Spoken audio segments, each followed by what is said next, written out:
We welcome you to the second ever edition of Hawk Talk Live. Graham Nash and Giovanni Culotta joining you from the broadcast booth. We'll hear from manager Mitch Karraker in a moment with Max Schwartzberg.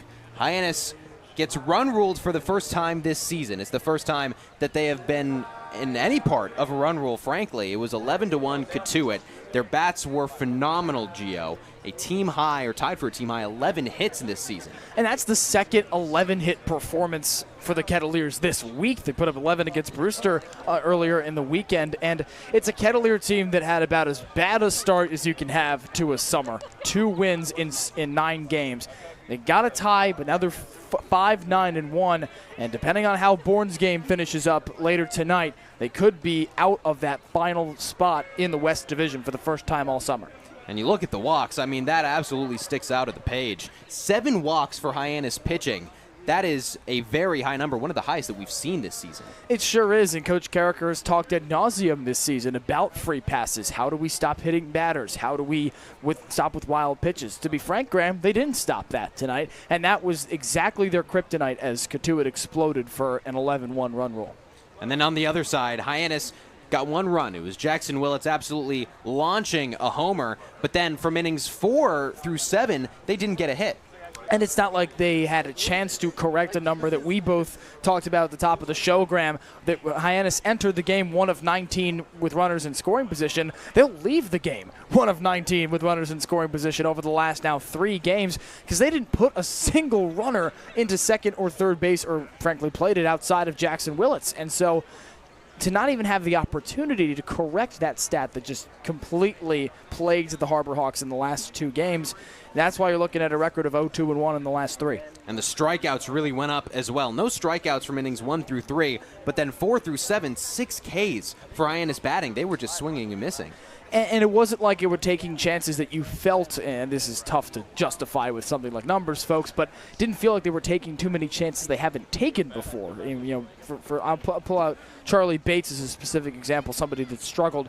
It felt like we saw a similar string of at-bats from him tonight. And even somebody like Jackson Willits, we saw an uncharacteristic strikeout in the 6th. Ray Velasquez has struggled with strikeouts this season in the later parts. Even Stone Lawless to start out that final frame with a strikeout, something he hasn't done a whole lot here in his young summer with the Hyannis Harbor Hawks. And I think that you have to turn, if it's Hyannis not taking too many extraneous chances, it's Cotuit's pitching staff that deserves the credit for this win, along with the hot bats. And it doesn't get any easier for Hyannis bats looking forward. They've got back-to-back games against YD, Yarmouth Dennis, that took them down in a thriller just a couple days ago. But they have the second-best ERA, team ERA, in the Cape League. So the bats, it's not going to get any easier for them. And at one point, when the teams met last on Sunday, June 29th, YD was the top ERA team in the league, and that is a large part of the reason why the Red Sox went on a 9-game win streak, including that walk-off victory on Sunday over Hyannis. And it really doesn't get any easier, Graham. And with a YD team that's the best in the league right now, even it's been tagged for a loss by these Cotuit Kettleers in blowout fashion, 8-2 last night, and the Kets continue to surge despite entering the game and the day last in the West Division. It's a team that can explode at any moment like we've seen over these past 2 days. And you mentioned the standings. Hyannis has been atop the West Division since the season began, but now Falmouth is really starting to find a groove they are catching, so Hyannis has to get back on top of it. Look out for the Commodores, Graham, because with a win tonight, it drops to a 1.5 game lead in the West Division, which would be one of the shortest margins since the early goings of the summer. It's a Falmouth team that Hyannis has beaten a couple of times, so if you're looking at tiebreakers, that would be in effect with those couple of if it did matter that late in the season, Graham.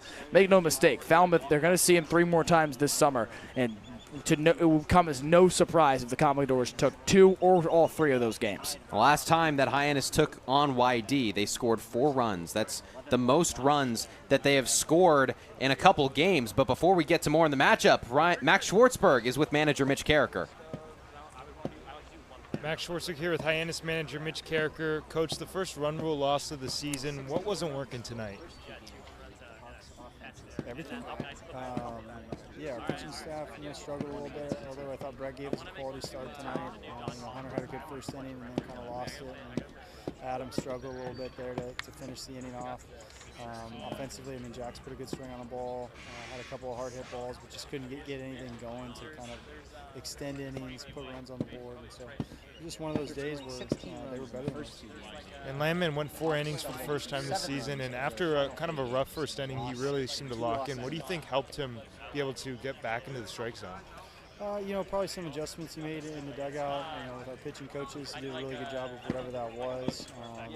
Sometimes the first inning can be your hardest inning as a starter, just because first time out there. But he got into a really good groove there and really gave us a chance there in those early innings. And what's the message to the team? How do you plan to rebound after this one? Yeah, we just said, hey, we like winning. I know you guys like winning. This was just one of those days where they were better than we were. So just trying to learn from the mistakes we made today and make some adjustments tomorrow in early work and in BP, and hopefully we can get this thing going tomorrow. Thanks so much, Coach. Guys. All right, thank you so much, Max. Just one of those days, Gio, and there have been a couple of those recently. So Hyannis gonna have to look at BP and get back into the groove of things. They sure are, and again, we started before the interview talking about how it does not get any easier for Hyannis, seeing a couple of teams it has seen before in YD or with a couple of games against the Red Sox, Orleans and Brewster. Those are some very difficult teams, all scattered around the East Division. Orleans was in second a couple days ago. Now they're in last. That's just how volatile that side of the league has been. And to the point about correcting it early in BP. BP is a very important time for any baseball team, but Hyannis likes to have fun during BP. There's a lot of smiles, a lot of fun even today with our own Max Schwartzberg nailing Jackson Willits with a ball at the shortstop position. But beyond that, they have to channel that energy into a concerted effort to correct. And that's the first time they'll have to do that this season by far to this extent, where you lose by 10 runs, you only play 7 innings because you couldn't score enough. And sometimes the jolt of offensive life doesn't come for a few days, especially after a week last week that was marred by off days. You had the fog out, a lot of shortened games to adjust to. So I think getting a regular schedule of hitting again, come back with some more fervor tomorrow and see where it takes you. Tomorrow, Hyannis again taking on YD. They'll be here at McKeon Park. That will start at 6, and then they're at YD on July 4th. That game will start at 5. We hope to see you there for both of those, but that is going to wrap up today's broadcast of Hyannis and Cotuit. For our producers, Sam Montag, Charlie Adams, and Daniel Bottolino, and our sideline reporters, Ava Fernandez and Ethan Wax, and then my partners, we've got a great Giovanni Culotta here. We've got Max Schwartzberg down Diamond Side. I'm Graham Nash. Cotuit takes down Hyannis 11-1.